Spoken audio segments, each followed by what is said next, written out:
Hey, what is up? Hope you're well. Glad to have you on my channel. Guess what? This morning I went to the Apple store and I got the iPhone 13 Pro Max, the 256 gigabyte version, and I'm super excited to unpack this with you and also show you the difference between the iPhone 13 Pro Max and the iPhone 12 Pro Max so that you can see some of the major differences. Now, I actually traded in my iPhone 11 Pro Max and got $400 off it.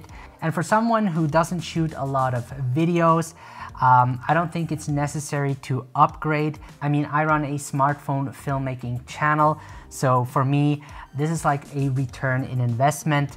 And I think you guys would also appreciate it, me making videos on the new iPhone 13 Pro Max and show you some of the advantages and also video quality improvements it has made so far. So enough of the talking, let's unpack this baby. As always, iPhone's packaging is just super nice, and I can just open it up here. All right.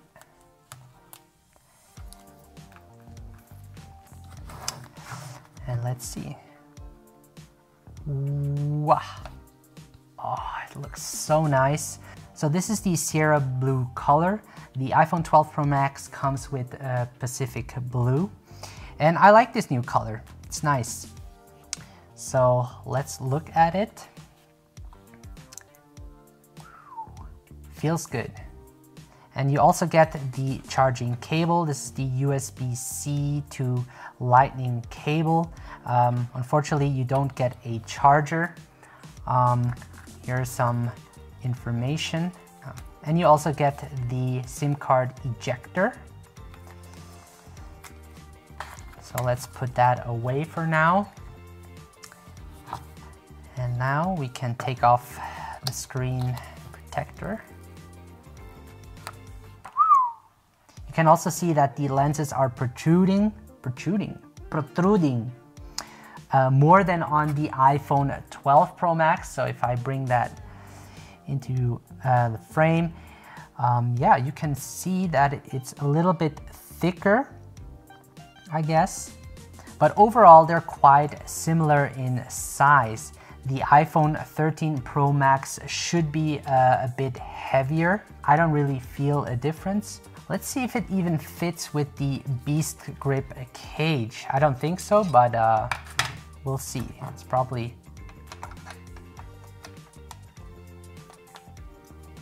no, it doesn't fit. So there is a little difference between the iPhone 12 Pro Max and 13 Pro Max. Would have been nice. This way I don't have to buy cages every time. So let's look at some of the major differences between these two phones. Specifically, we're going to look at the cameras. iPhone 13 Pro Max has a larger sensor, and it also comes with the A15 Bionic chip. The iPhone 12 Pro Max has the A14 Bionic chip. So the wide-angle lens on the iPhone 12 Pro Max has an aperture of f1.6, and the iPhone 13 Pro Max wide-angle lens has an aperture of f1.5. And the lower the f-stop number, the better it can handle low-light situations. Using the wide-angle lens on the iPhone 13 Pro Max will produce a cleaner image when shooting in low-light situations. And it will also create a more blurry background or shallow depth of field, which I'm quite excited to test out soon.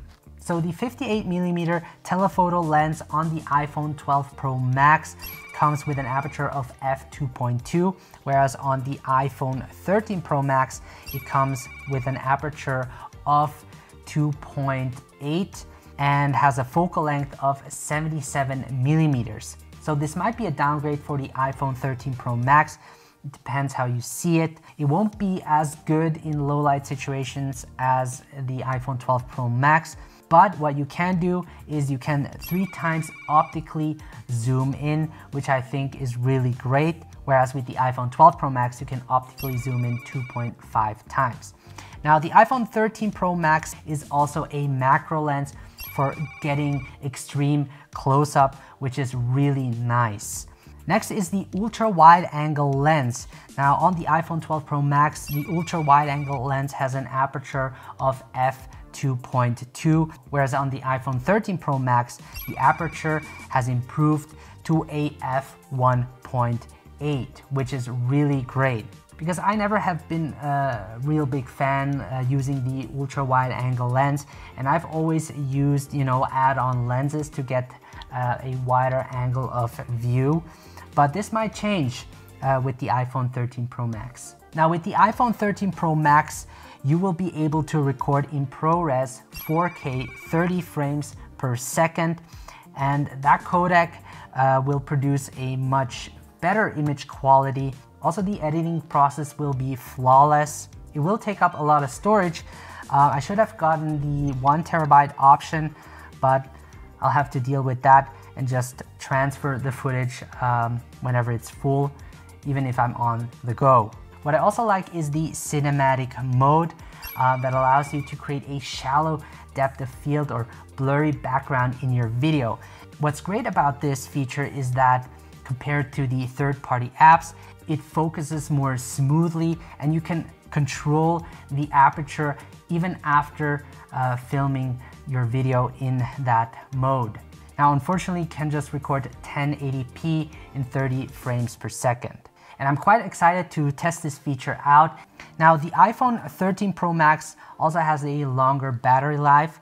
It's 2.5 times longer, which is great. As a mobile shooter, you want the best possible battery. With the iPhone 12 Pro Max, it lasts me around half a day when shooting with Filmic Pro, but this is definitely a huge upgrade, and that's why I would go with the iPhone 12 Pro Max instead of just the Pro version. Next is also the brighter display on the iPhone 13 Pro Max, which should make it easier to shoot in bright sunny days. So yeah, there you have it. That was the unboxing of the iPhone 13 Pro Max and sort of the major differences between the iPhone 12 Pro Max and 13 Pro Max. Thank you so much for watching, guys. I'm gonna take this phone with me and shoot some awesome videos with it. Can't wait to share it with you guys. And yeah, I wish you guys all the best. Take care, and I will see you in the next video.